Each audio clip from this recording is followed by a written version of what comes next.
नमस्कार दोस्तों, स्वागत है अपने YouTube channel top trending GK में। दोस्तों आज 10 जून 2026 को कुछ इंपॉर्टेंट अपडेट आई हैं, एक साथ ही बता देता हूं। फर्स्ट तो यहां पर ईडब्ल्यूएस कैंडिडेट के लिए है कि सर्टिफिकेट में जो डीवी अभी हो रहे हैं रेलवे के, तो बेंगलुरु ने जो आपका ईडब्ल्यूएस सर्टिफिकेट है उनमें कुछ डिफेक्ट हैं, उनके बारे में बताया है। और भर्ती को कोर्ट ले जाने वाले जो भी भर्ती जैसे अभी ग्रुप डी की गई है, तो उनके लिए रेलवे का एक नोटिस बाहर निकल के आया है। और ग्रुप डी रिजल्ट का जो आप इंतज़ार कर रहे हो, आखिर वो कब तक पूरा होगा, बात करते हैं एक एक करके। सबसे पहले मैं ईडब्ल्यूएस कैंडिडेट की बात करूं। जैसे अभी आपने ग्रुप डी का फॉर्म भरा, तो ग्रुप डी का जो CN09/2025 की बात करूं, जो अभी फॉर्म भरे गए थे, तो उनके लिए ईडब्ल्यूएस प्रीवियस फाइनेंशियल ईयर 2024-25 का चाहिए, क्योंकि फॉर्म जो लास्ट डेट थी वो 2 मार्च 2026 थी। 1 अप्रैल से नया फाइनेंशियल ईयर स्टार्ट होता, लेकिन ये लास्ट डेट थी, तो इससे पहले 2024-25 का आप ALP 2026 का नोटिफिकेशन देखेंगे, लास्ट डेट आपके जो जून 2026, तो इससे पहले का फाइनेंशियल ईयर आपके जो अप्रैल से पहले 2025 से 26 फाइनेंशियल ईयर का आपको ईडब्ल्यूएस चाहिए।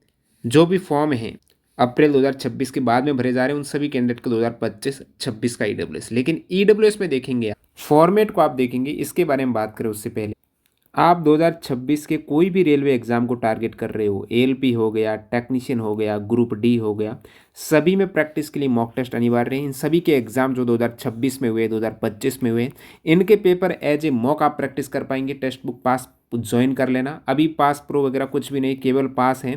ध्यान देना, कूपन कोड TTG के तभी अप्लाई होगा जब आप न्यू यूजर रहेंगे। नए मोबाइल नंबर से आप रजिस्ट्रेशन करेंगे, रिन्यू करेंगे, उस केस में ये कूपन कोड अप्लाई होगा और लोवेस्ट प्राइस में आपको डील मिल जाएगी। सारे प्रीवियस ईयर के पेपर है, sectional, chapter wise full test वगैरह अवेलेबल हो जाएंगे। ध्यान दीजिए, न्यू यूजर नए मोबाइल नंबर से TTG के coupon code, link description box में। तो कैंडिडेट जो ईडब्ल्यूएस सर्टिफिकेट बना रहे हैं उसमें क्या गलतियां कर रहे हैं।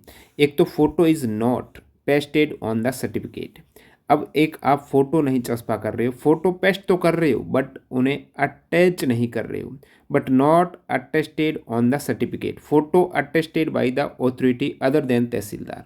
तो 3 चीज़ें हैं, आपको फोटो पेस्ट करना है और तहसीलदार के द्वारा अटेस्ट कराना है। तो सत्यापित आप तहसीलदार के द्वारा कराएंगे, अदर देन तहसीलदार अलाउ नहीं है। Caste name is not mentioned in certificate में, कास्ट नेम ही नहीं है। और जो परफॉर्मा है वो नीचे दिया गया है। ध्यान दीजिए, परफॉर्मा है DOPT फॉर ईडब्ल्यूएस सर्टिफिकेट जो नीचे हैं। तो DV के वक्त प्रॉब्लम हो जाती है, मैंने बता दिया कब का बनाना चाहिए, तो ये हिंदी में भी लिखा है। और नीचे परफॉर्मा में आप देखेंगे तो ये आपका रिसेंट पासपोर्ट फ़ोटो सर्टिफिकेट में पेस्ट हो और उसको वेरीफाइड किया हुआ हो, सत्यापित किया हुआ हो। अब जैसे जो भी राज्य सरकार बनाती है आपका ईडब्ल्यूएस, वो आ जाएगा। और मेन चीज़ ये है कि आपका नाम है, photograph is attested below, attested कर रखा है, ये इसमें मेंशन हो। और कास्ट भी इस सर्टिफिकेट में मेंशन हो कि आप SC ST OBC से नहीं हो। ये सारी चीज़ें परफॉर्म के अकॉर्डिंग है, तब आपका सर्टिफिकेट वैलिड रहेगा। दूसरी बात मैंने टेलीग्राम पर भी डाला है कि रेलवे बोर्ड ने निर्देश दिया कि भर्ती प्रक्रिया के खिलाफ कोर्ट में दायर होने वाले अनावश्यक मामलों के कारण भर्ती में देरी हो रही। जैसे आपने ग्रुप डी में देखा, रिजल्ट मई में आ जाना चाहिए, 1 महीना डिले हो गया अभी, हालांकि कोर्ट ने अनुमति दे दी है। तो इसमें क्या दे रखा है आप देखेंगे, यद्यपि ये नोटिस है वो पहले का है, लेकिन अभी बाहर आया है। जैसे आपने ग्रुप डी का जजमेंट देखा कि it has been observe that indiscriminate filing of cases by individual, या फिर कोर्ट में आप पिटीशन दायर करते हो, ट्रिब्यूनल में करते हो, कैट वगैरह में, और उसके कारण क्या है, डिले हो जाता है, भर्ती में स्टे आ जाता है, जिसके कारण रेलवे को फाइनेंशियली खर्चा आता, कोर्ट वगैरह सभी में भर्ती डिले हो रही है। तो इस हेतु रेलवे ने क्या कहा कि जो भी पिटिशनर है कोर्ट में जा रहा है उनको अंडरटेकिंग देनी है। तो उस अंडरटेकिंग में यदि मामला याचिकाकर्ता यानी पिटिशनर के विरुद्ध निर्णीत होता है या खारिज हो जाता मामला, तो उसे रेलवे को हुए विलंब और खर्च के लिए लागत, क्षतिपूर्ति और जुर्माना देना पड़ सकता है। देखिए, सकता है कि ये कोर्ट पर डिपेंड है, ये सारी चीज़ें कोर्ट ही लागू करेगा।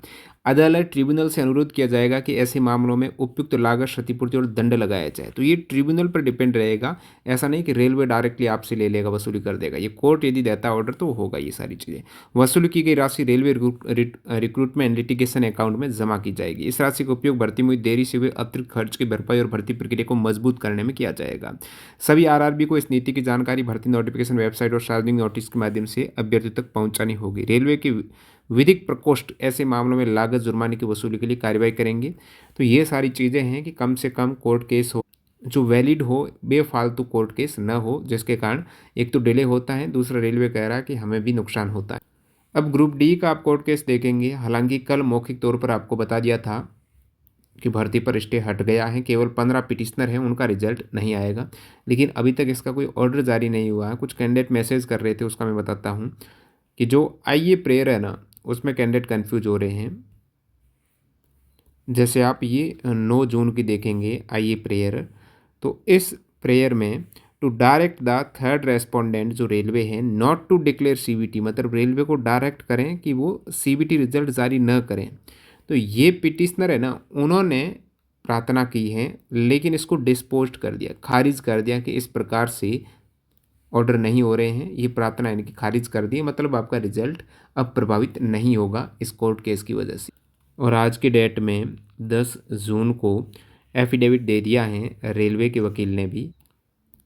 तो यदि सब कुछ सही रहा तो आगामी आपको 5 से 7 दिनों में ग्रुप डी का रिजल्ट देखने को मिल जाएगा।